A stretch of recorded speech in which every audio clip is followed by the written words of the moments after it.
चलिए, हमारे सहयोगी दिनेश कसाना फिलहाल हमारे साथ जुड़ चुके हैं। दिनेश, कैसी तस्वीरें सुबह से नजर आ रही हैं? हालांकि पूरा लंबा दिन है अभी, लेकिन मतदाताओं में कितना उत्साह?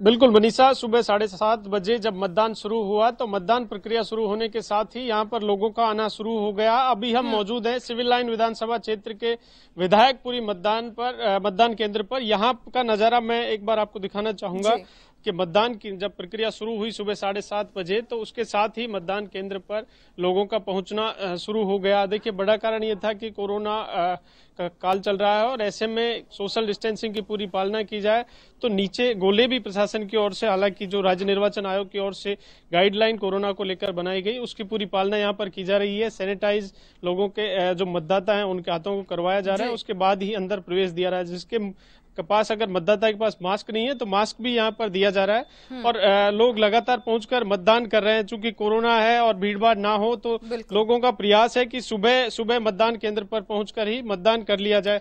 क्या कहना चाहेंगे सर, आप मतदान कर रहे हैं? अच्छा काम है, सैनिटाइज हो जाए, मास्क दे रहे हैं और ये वोट डालना अपने देश की इतनी है।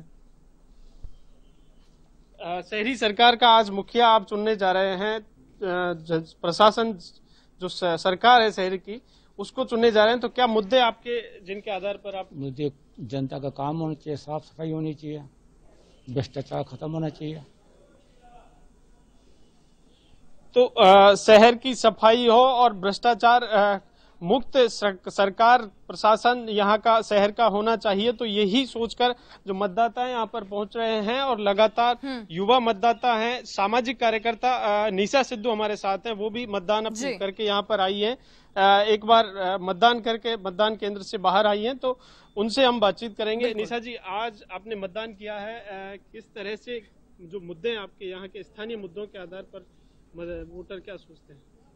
मुझे जो समझ में आया जनता के बीच जाके कि लोकतंत्र को सशक्त करने की प्रक्रिया है ये वाला चुनाव जो है म्युनिसिपल कॉर्पोरेशन का, लेकिन इसमें अभी तक आजादी के बाद से बसे हुए जो क्षेत्र हैं उनको पट्टे तक नहीं दिए गए हैं और कुछ बस्तियों कुछ मोहल्लों का अभी भी ये है कि हमको पट्टे दिए जाएं, क्योंकि ये उनका बुनियादी अधिकार है कि उनके सर पे छत हो और अगर जगह पे बैठे हैं तो उसका पट्टा सरकार उनको मुहैया करवाए। तो एक बड़ा मुद्दा ये है।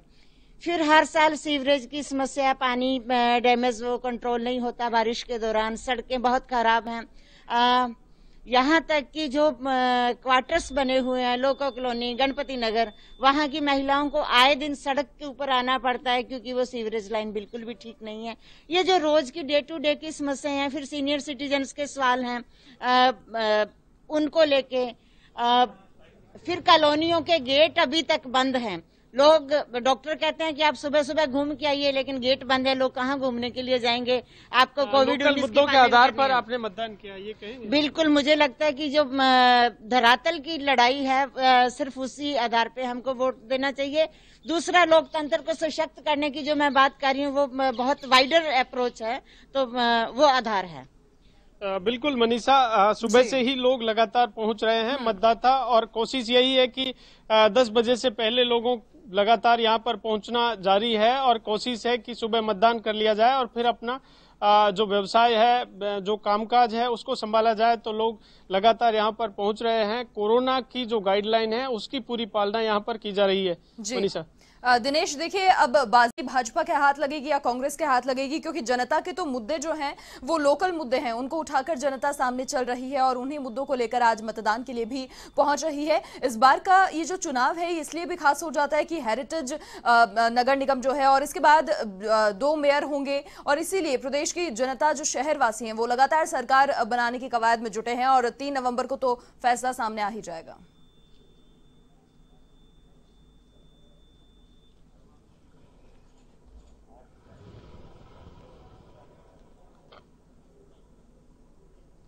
बिल्कुल ठीक कहा। पहली बार 2 नगर निगम अलग अलग, जयपुर हेरिटेज और ग्रेटर, पहली बार हुए हैं, तो पहली बार ही अलग अलग अपनी सरकार यहां पर मतदाता चुनेंगे। तो करीब 10 लाख मतदाता जयपुर में आज अपने हेरिटेज नगर निगम में अपने मत का प्रयोग करेंगे। तो कांग्रेस बीजेपी का जो सवाल है, उनके भाग्य का फैसला तो 3 नवंबर को होगा जब मतगणना होगी। लेकिन मतदाता जो सोचता है वो स्थानीय जो मुद्दे हैं, उनके गली के जो मोहल्ले के जो मुद्दे हैं, साफ सफाई के हैं, किस तरह से अपनी सरकार, शहरी सरकार चुनना चाहते हैं, भ्रष्टाचार मुक्त हो, जो उनकी समस्याओं का समाधान कर सके। देखिए, मतदान केंद्र का मैं नजारा एक बार फिर दिखाऊंगा कि लोग झुंड में अपने परिवार के साथ यहाँ पर लगातार पहुंच रहे हैं और मतदान यहाँ पर करने आ रहे हैं। युवा मतदाता जो फर्स्ट टाइमर वोट करने आ रहे हैं, उनसे हम बातचीत करेंगे। आप फर्स्ट टाइमर वोटर हैं? हाँ जी। क्या कहना चाहेंगे, क्या सोचकर आप अपने शहर की सरकार को चुने? मैं कुछ चीज सोच करके नहीं चुन रही, बस मेरा एक है कार्य जो मैं अपना निभा रही हूँ। सरकार क्या कर रही है क्या नहीं कर रही वो आप सब देख ही रहे। मुद्दे भी होंगे आपके जो लोकल इश्यूज हैं, यहाँ के साफ सफाई का है, क्या किस सोच के आधार पर? साफ सफाई तो कुछ भी नहीं है, ना ही कोई सहायता होती है किसी चीज के लिए भी। अगर किसी चीज की हेल्प करने के लिए जाओ तो आप इसको बुला के लाओ, उसको बुला के लाओ, कुछ नहीं होता यहाँ पे, सब ऐसे ही चलता है, कोई साफ सफाई नहीं। आपको मत का अधिकार है, आज आप सरकार चुनने जा रहे हैं तो उसका मत का प्रयोग भी सोच समझ के करें। अब मैं अपना कार्य कर रही हूँ, बाकी सरकार जो सरकार आ जाए, कांग्रेस ही आती है हमेशा, हमेशा कांग्रेस ही आएगी।